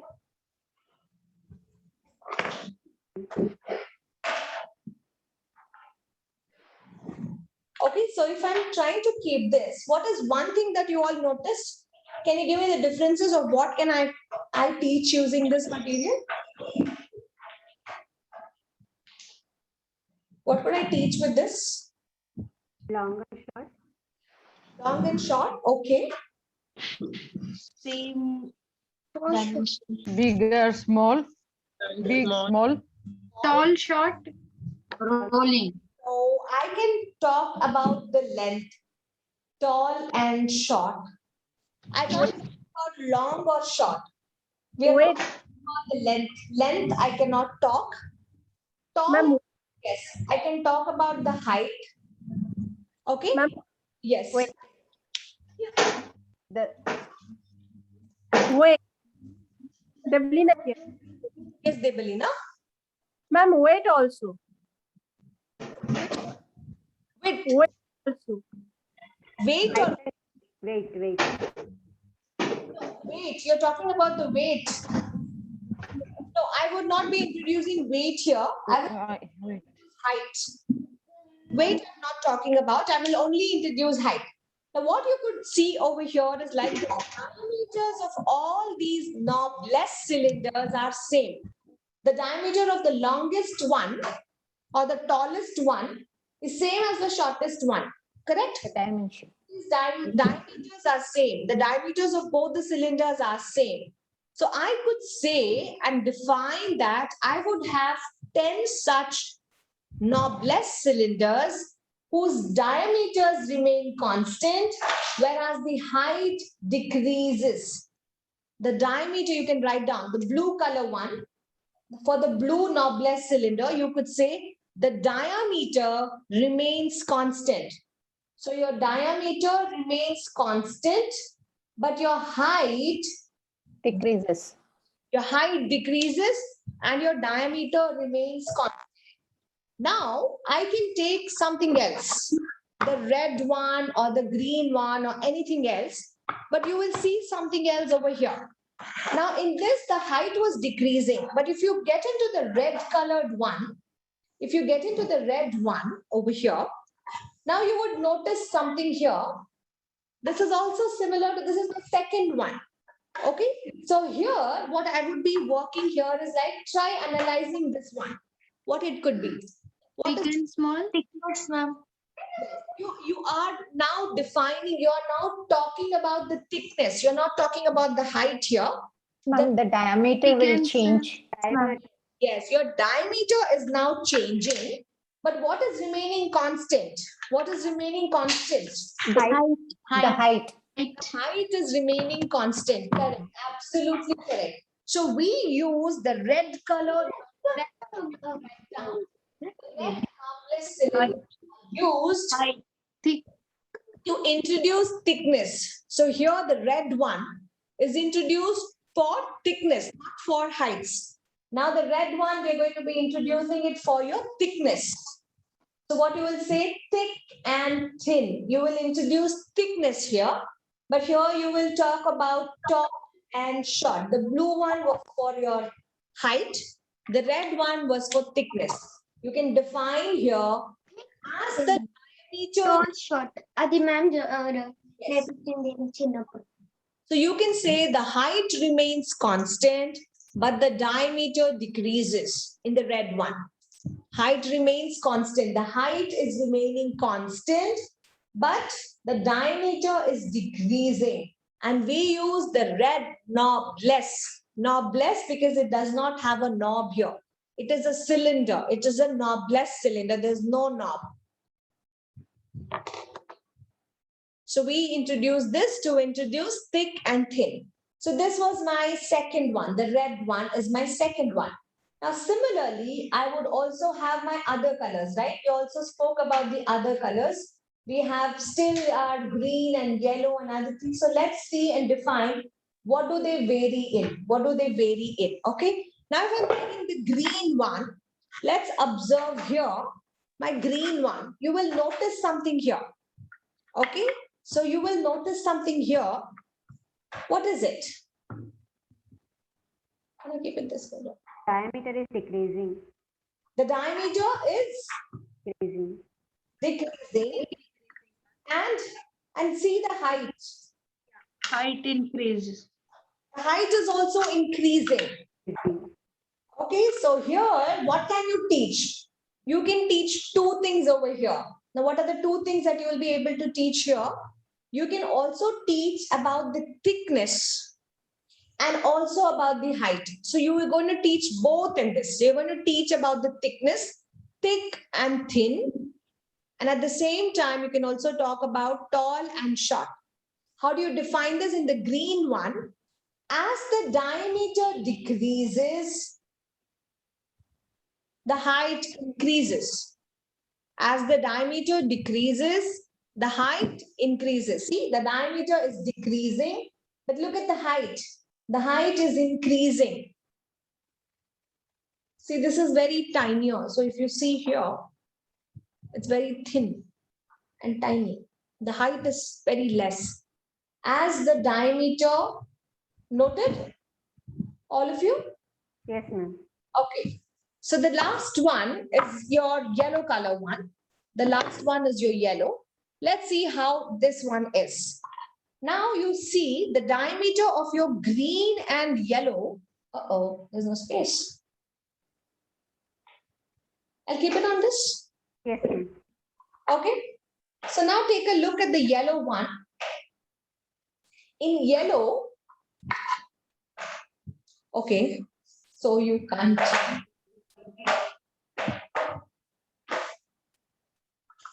If I keep it on that, you can't see the height difference. That's why I kept it down. Now, can you define yellow? Diameter is also decreasing and Height also did. As the diameter decreases, your height also decreases. This is one thing that you can actually notify. In your yellow color, as the diameter decreases, the height also decreases. I would do now is, I give copy control cards. What do you mean by copy control card? Let me share a copy control card to all of you. So here is what, when I give any of the copy control cards, so we need to stack those knobless cylinders in the very same way. Okay. Now say if I tell like red on red or something like that, knobless cylinders. I'm taking it from Google. I don't have a copy control card.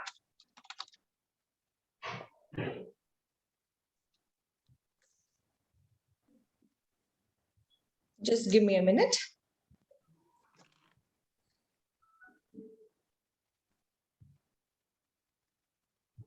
It will be like a slip to all of us, and we will have to arrange it on that.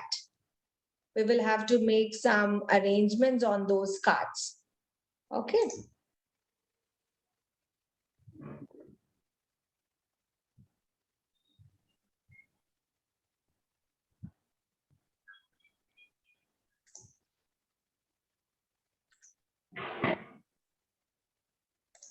Okay. So I will use only red and yellow right now. So I'm going to use only red and yellow. Okay. It's not proper.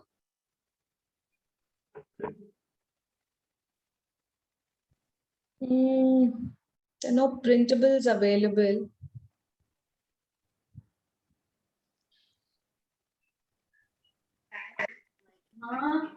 Yes, Baba. Shared with you, Divya ma'am. Yeah. Shanti ma'am? I just shared with you. Is that the same one you're searching for it? I just shared right now with you. in the WhatsApp? Yes, ma'am. Okay, 1 second.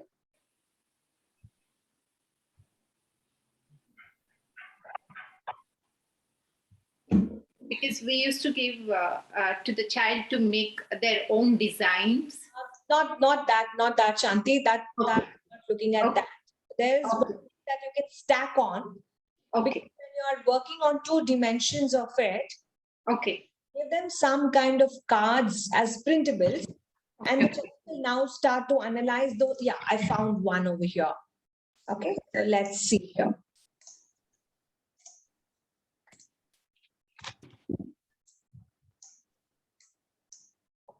All right, okay. So here, guys, if you take a look here, in this printable, what we can actually see is, see, you need to give these kinds of printables to the child. Okay, so this printable is what you're going to give here. Now, in your both your yellow and red, there was something which was common. Did you all notice yellow and red? There was something common. The dimensions. The diameters were actually common in both of them. So when we take this particular thing as in common, see, they are going to stack one on top of the other. Now, if you're stacking like that, we have to understand what becomes in common. Okay, so we're going to use red and yellow, and let's see if we are able to complete that copy control. Okay, so I'm going to remove the green and this. I'm going to remove these. Let's stack our. Guys, this will be useful to all of you only when you have material in your school. Okay, so you will be able to do this if you have the proper material at your school to introduce your knob and knob. Okay. Now, what I'm trying to work over here is like the copy control set. Actually, I have to be stacking it this way, right? So let me stack it. So what we do over here is like we check, we sensitize that this is a cylinder and you see the surface. Try and see. See, if I'm keeping it over here, it doesn't match, the diameter doesn't match. So I got to keep exactly over here. Then I have to do a finger run through. Okay, so when I'm doing this, I would be able to identify that both of them have got the same diameter and I'm able to stack it. So we do the same for all, because in my copy control card, I had given children to stack it this way.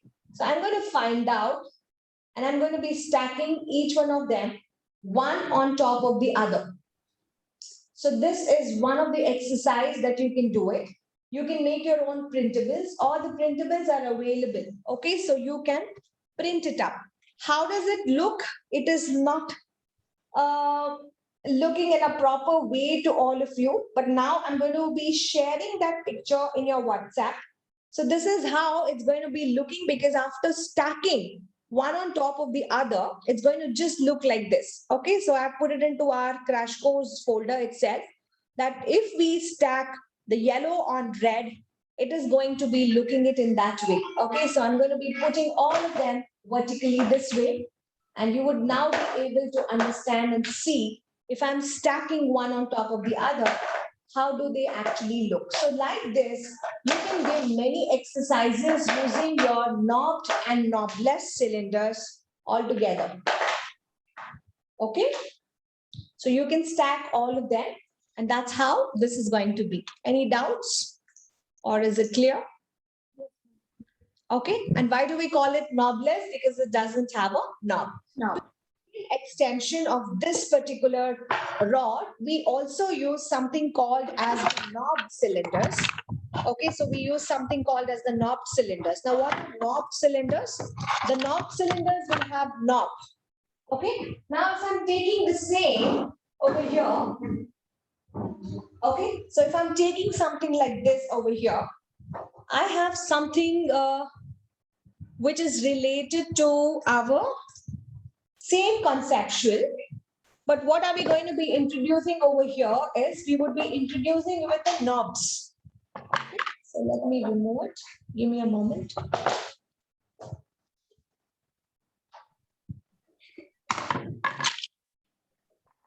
The same material, you would have it with knobs over here. Okay, you will find the knobs. So it's the same cylinder, but you have a knob. Earlier I had knobless. Now I'm going to have knob cylinder. Okay, so that's the only difference. The dimensions are going to be still the same, but one was knobless, one has a knob. One of the difference that you will have to be identified. Now, when the child is actually putting this into it, we need to also find out the error like this. Okay, so you can sensitize the hole inside and you could put this inside. So how are we going to introduce? So slowly, one by one, you're going to lift out all your knob cylinders outside and you're going to be keeping it right away over here this way. And when you're trying to put everything inside, so now can you compare it with your other cylinders? Now what is it? The height is constant. Height is constant. See the height is constant, but something is decreasing. What is decreasing? The diameter. Diameter. Diameter. Now can you tell me it is same as which knobless cylinders? Height is constant. The diameter is decreasing. So Red color. Red. Red one. they are same. The red one, they are same. So error of control for me is when the child picks up any of the cylinder and puts it into a wrong knob. Okay, now puts it into a wrong knob over here. Can you see there's a small gap here? When you're putting your finger through here, you will be able to see a small gap. Are you able to see the small gap? Yes, ma'am. That's the error of control. So it is not fitting it. Now, what if I'm trying to put something, a larger one into the hole? I wouldn't still be able to put it. So that's another error of control that we need to be working with. And see, sorry, correct? No. Not. So I have to put it into the right and then I have to finger run through it. So if there's no gap, it's the perfect one that you have to be working and giving it to your child. So likewise, how many cylinders now I would have? Can you tell me how many knob cylinders I would have? 10, ma'am. No, this is one. Okay, so this was the red color one. Now similarly, I would also have the one which was for blue. Okay, the blue one, everything was the blue one. If you see, the diameter remained constant, but what changed? Height. Height decreases. Height decreases. Yeah, it is stuck because of the winter and the wood, right? So it is stuck. And children are not using it. So see, the height is all constant, but they are all changing. So this, if I keep it this way, you will be able to notice. The diameter is constant, but the height is increasing. So it is to which one? Which one is it? Blue. Blue one. Yes, it is blue color one. So likewise, you have a corresponding knob in each of your knoblets. So I would have two more. I would have two more of those. I would have another one just like this for my yellow, and I would have another one for my green as well. Okay, so I will have another one for my green as well. So in total, we would have 4 such knobless cylinders. Okay, so which is contributing to our knob and knobless. Okay, so this is a very important one to introduce thicknesses to our children. So we can introduce thickness, we can also introduce the heights, but at the same time, it is also important that it gives us a visual sense. Children will be able to work on the visual sense altogether. Okay, so clear? So we had how many kinds of cylinders? We had 2 kinds of cylinders, knob cylinders, knobless cylinders. Okay, so knob cylinders will have knobs, which helps the child for the pincer grip. Every time that you are giving the knob cylinder, you need to use your pincer grip. So you have to do this multiple times and then only take out the knob out of the cylinder. Okay, so try to take out the knob only after you have a strong, firm pincer grip. Okay, so this also helps the child in the pre-writing skills also, because the child has already learned to pick or to put something into the hole. Okay, so this is one of the material that gives us a visual sense of discriminating thickness and also discriminating your heights. Okay, clear? So what is this called? What is this called? Top cylinder. Cylinder. The next material, guys, the next material, please note down. What we have for the next one is called color tablets. The next material in visual sense, it is called the color tablets. Let me just pick that. Give me a minute.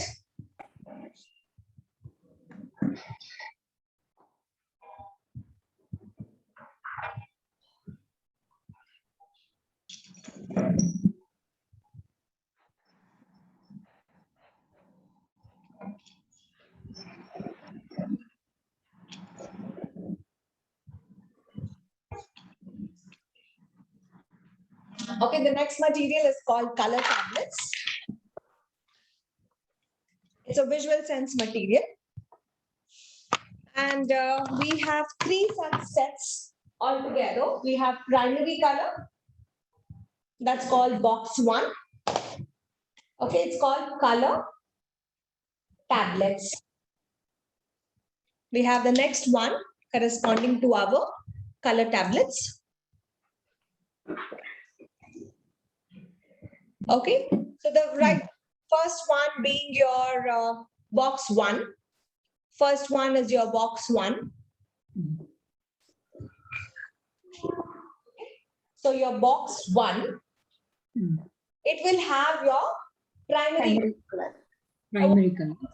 colors. What are our primary colors? Yellow, blue, red. Like this. Red, yellow, blue. Okay.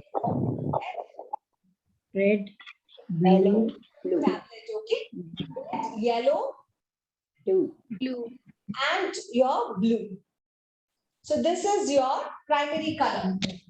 Okay, so I have my red, my yellow, and my blue. So how does my tablet look like? The tablet looks like this. So I have my red color, my yellow color, and my blue color. So this is how the tablet looks like. If you don't have it, you can write it down and please color it. So in this box 1, I would have a pair. I would have a pair of these colors. So that means I will have 2 reds, have 2 yellows, and I will have 2 blues. Okay? So I would have 2 yellows, 2 reds, and 2 blues all together. Now, what am I trying to work over here is to help the child discriminate the colors. So what is meant by discrimination? We are still not teaching the child the name of the color, but rather we will tell them to go by sight. How do we go by sight? How do we go by sight? When I have everything over here, jumbled up, mixed up, I can take any of my color tablet and I'll have to find which one matches with that color. Okay, but I'm trying to see, are they same? They are different. Are they same? They are same. So I take off these 2 things and I say they go together. And then I can take another one. I can take another one. Are they same? Visually, yes. So they go together. Now they are same. So they go together. This is the first exercise that we do, wherein we are trying to match the color through what sense? Through our visual sense. Now we are able to see the colors and just try and match it. So that means we got our colors correct. Now in your box 2, this is your first exercise. Now you will do a Montessori 3-period lesson and you will tell this is blue, this is red, this is yellow. Can you show me where is red? Second period. Can you tell me what color is this? Third period. So you will do a Montessori 3-part lesson or a 3-period lesson where you will introduce the names of the color. Okay. Then you will recall whether the child has learned it or not. And then you will try to associate your name with that. Okay. So 3 periods is what you will complete it. So this is also important to introduce the name red, yellow, and blue. Now your child learned it. Now what are the next thing that you can do is you ask the child to go outside and bring something which is related to these colors. When I say, can you all go and get me anything from your environment which is of blue color? Everyone. Find anything from your home and you can bring me anything which is of blue color. Yes, ma'am. I got it. That's sketch. It's a towel. Just check. I got something of blue color. I still have Debelina and Priya not attempted. Okay, Adeline's got something in blue. Delphin's got a book and tumbler. Namrita run around. Yes. Amina's got. Padmapriya ma'am just. Yes. We all got something of blue color. Can we get some red color? We found something of red color. Yes. Bring anything in red. So red. I have this. Yes. I have this one. It's amazing. Can we bring something of yellow? Something of yellow color. Something of yellow. My book. Yellow flower. Go search something which is of yellow color. Yellow flower. Okay, so we need to now go and find out maximum number of colors or objects that you actually have it. So now what we're trying to work over here is also on the language aspects. Okay, when the child got so many objects, you will also start teaching them about the language construction, saying this is a yellow scarf, this is a yellow pencil, this is a yellow flower, this is a yellow book, this is a yellow bag, this is a yellow mug, and so many other things. So what happens, why we do many things which is related to yellow or the color is, colors are really difficult for children to understand and correlate most of the times. Most of the children, especially when they are 2 years and 3 years, they get a lot of confusion in identifying and associating the colors. So do more exercises which is related to your color yellow. And bring objects. Sun is yellow in color. The ducks are yellow in color. Okay, the sunflower is yellow in color. The marigold is yellow in color. Bring a lot of objects which is related to your yellow and ask children to gather many things which is related to our colors. Once you're thorough and confident that the children are doing amazingly good enough with primary colors, then is what you go to your box 2. Okay, so you go to your box 2. In your box 2, you will have your primary colors plus your secondary colors plus some additional colors. I'm going to tell you what are they. So what are our primary colors? What were the different colors that we actually had in our primary colors? Red, Red, yellow, blue. We had red, we had yellow, we had blue. and blue. So mix my red and yellow. What is the color I get? orange, You get orange, red and yellow. You're trying to mix your red and yellow. Pink. Red and yellow. Purple. Orange. orange, ma'am. Yes, you get orange. Orange. Okay, I will mix my red and blue. Purple. Green, Red and blue. Green. Green. You get green. When you mix your yellow and blue, Violet. pardon? Purple. Okay, so you are now getting something called as your secondary colors. So you got back your secondary colors, which was actually inside this, right? So you worked on what all? You worked on the different color manipulators. You worked with box 1. So in your box 1, you had only your primary colors. In your box 2, apart from the primary colors, you would also have your secondary colors, because you have to tell the child, when I'm taking my red and my yellow, I get another color, which is nothing but my orange. So you will help the child to work on the colors. Okay, you help the child and tell them that when you have your red and yellow, you get something which is related to your orange. So what do we generally do at that time? You use paint. You give them a red color, you give them a yellow color, drop, ask them to paint it and see what is the color that the child got it. The child got orange color. So on the hand goes like that. Go get something of orange, go get something of this color. So you need to do that experiment. So the child will have to mix the colors and see what is the color that they are getting and getting and getting. So in your box 2, you will have the primary, the secondary, and some of the universal colors, because you need to obtain more and more of other colors. What are the other colors that you will have actually in your box 2? Your Pink. box will have multiple other colors. You will have, what are the other colors? You will have pink, you will have blue, you will have red. Yeah, so you will have red, you will have blue, you will have brown, you will have yellow, you will have green, you will have purple, and so, Orange. okay, so it gives you, yeah, orange also. So that's your box number 2. But now in your box number 3, okay, now if I want to get different shades, now how many of you all have red color? Can you just show me the red color, all of you, one more time? How many of you all have the red color? Just show me the red color. See, I'm wearing all the shades of red. My t-shirt is slightly of a deep red. My jacket is slightly of a lighter shade red. And what Namrata has got is even more darker red, right? So all of us have got different shades of red. And look at Shanti's stapler, it's totally of a different red. So when we have the shades of red being different, we call them as gradation. We call them as grading. Now, how did you get different shades of red? How did we all got different shades of red?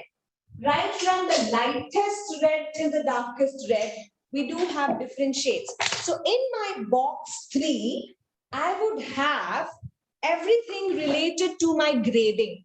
I will start grading everything. Now, can you see that there are shades of red all together? These are all red, but different shades. So what I should do is like, I need to be sorting everything related to this. Now, I can take any object from my environment and I start matching to it. Is it this red or is it this red? It doesn't go with this, doesn't go with this, doesn't go with this. Okay, it probably doesn't go with this. No, it's the deepest one. So maybe the last one, it is trying to match with that. So likewise, I can give multiple objects. See, probably is this matching? Not matching. Is this matching? Very well, it's matching. Maybe because of the lighting it is. But when I'm actually keeping it over here, it's actually matching to everybody. Now take a look at this. It's slightly lighter. So probably this matches with this. Now you need to match the grading, because everybody in the universe, when we are working with the colors, we also see different shades of colors. So in my box 3, I would have all the colors. Okay, I would have all the colors of my red, yellow, orange, then blue, then gray, then pink and green. Everything will be graded, you know. See, I would have my box 3. I would have my box 3. This is my box 3, which will have different colors altogether, but it is going to have different shades of it. It will have different shades of it. How did I get gray color? When I added my black and white, more of black, it becomes the darker gray. Less and less and less and less of black and more of white, it becomes light gray, lighter gray, lightest gray. So you will try to what? You will try to grade. Now the grading can happen in 2 ways, from the lightest color to the darkest color, or from the darkest color to the lightest color. How would you introduce grading to children? Light green, lighter green, lightest green, darkest green. Okay, so you can say light and green, sorry, light and dark, lighter, darker, lightest and darker. Arrangements of all these materials in a, what I could say is, you know, so whenever you have this grading, you can go with some kind of designs or patterns. So you could make it like a sunburst, as I mentioned, if you see over here. So this is how you could actually make like a sunburst. Your grading, your tertiary.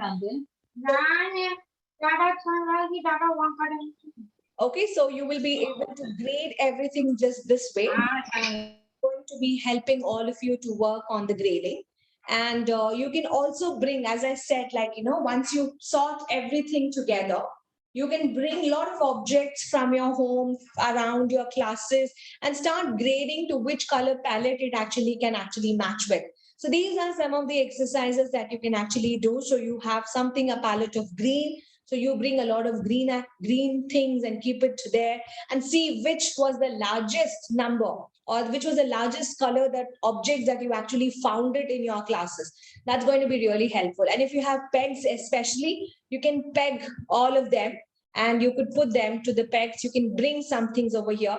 And if you have, these are some of the materials which has a combination of colors. So you can also bring some of the objects which has multiple combinations, like this beautiful butterflies as the combination of a tint of a yellow and orange. So you can see. Now this gives all your children a visual representation of how the colors are matched, the colors are mixed, because it's only when it is colorful, it will look beautiful. Not only on that, you can also use the color tablets in your language exercises also, giving a green color palette. You ask the child to write the spelling of green, green. So that's a long E sound that you're going to be teaching. So you will stress and you will focus more on the double E over there. So you can also use the colors or you use the same kind of palettes to introduce languages. Not only that, you have to, people do forget this, okay? It's always the language teachers do teach spelling. How many of you do that? Most of the teachers, they always feel it's the duty of the language teacher to introduce spellings. And math teachers will definitely forget to introduce the spellings of it. How many of you have experienced this in your classes? How many of you have experienced this, really experienced this? I have experienced. Okay, so it is the responsibility of every subject teacher to introduce spellings.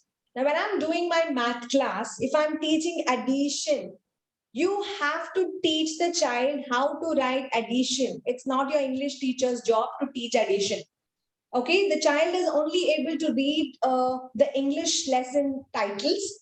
But when it comes to EVS lessons, when it comes to math lesson, they are not able to read the title. And when you ask why, they will say reading and writing has to be taught in English class. Definitely, yes. Most of the phonics, syllabication, breaking, making, the English teachers will teach. But it's also the responsibility of other subject teachers also to introduce the titles. So when it is math, teach them M-A-T-H. All of you should know phonics. Irrespective of whichever subject that you're handling, you should know to introduce spelling. The child should know. So now this being my EVS topic, the sensorial exercise, it becomes my responsibility to introduce the spelling. I'm introducing a color tablet, green, green, red, red, pink, ink. So you can take support of your language teacher to ask how she is introducing the words in her class. Okay, and if it's the school, definitely everybody will be aligned. You will all be using the same teaching strategy, same teaching principles to teach. It's not, nobody will be considered less or more if you go and ask your peer. Okay, so if you're lagging in something, it's always fine to go and ask for help. Go ask for help. Okay, so you can beg, you can buy, you can borrow, you can steal ideas. It's okay. Unless and until you're doing it for your class, it's absolutely okay to steal the ideas of the other teacher.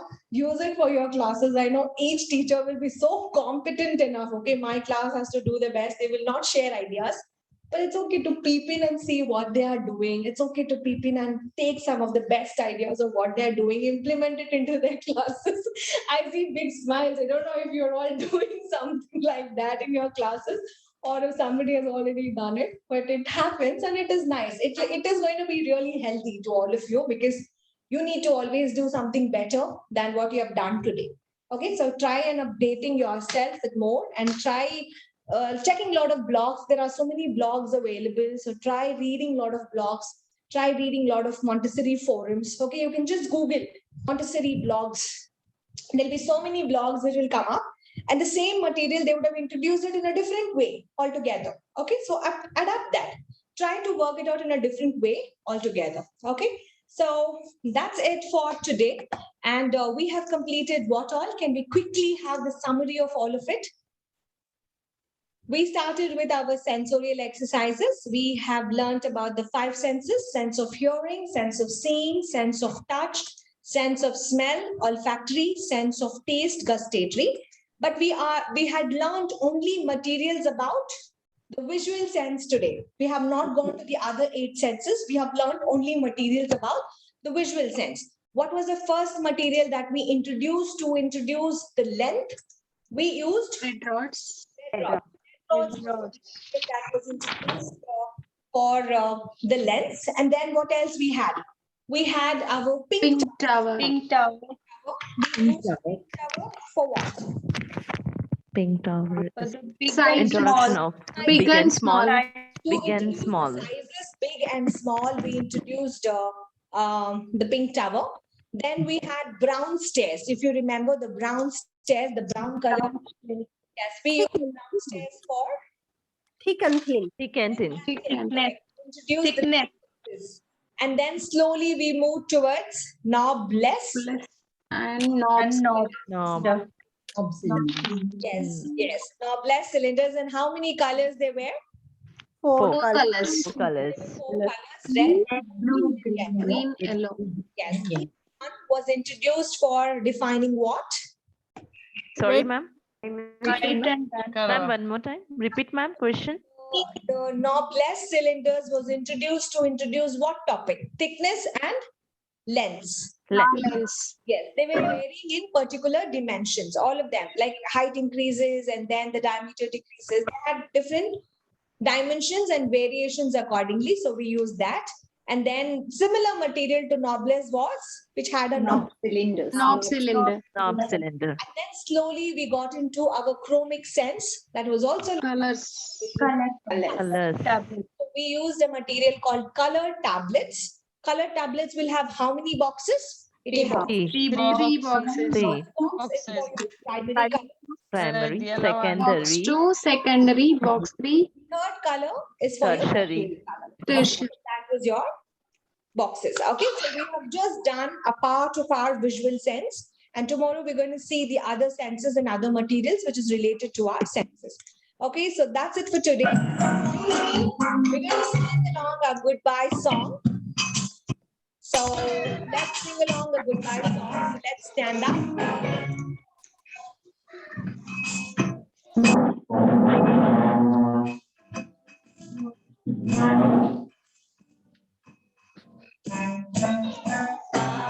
Goodbye. Goodbye. Bye, bye, bye, bye, goodbye. I can clap my hands.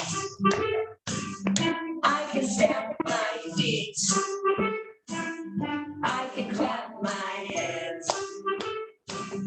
I can stamp my feet. Bye, bye, goodbye. Bye, bye, bye, bye, goodbye. Bye, bye, goodbye. Bye, bye, bye, bye, goodbye. Goodbye. Goodbye, everyone. Thank you so much for joining me. Bye, ma'am. Goodbye, ma'am. Thank Thank you. you very much. Bye, ma'am. Thank you so Bye, much. ma'am. Bye-bye. Thank you, ma'am. Bye, everyone. Bye, ma'am. Bye. Bye-bye, See you tomorrow. everyone. Lots of fun. See you tomorrow. Bye. Bye. See you very Bye. much. Bye. Thank you. Bye.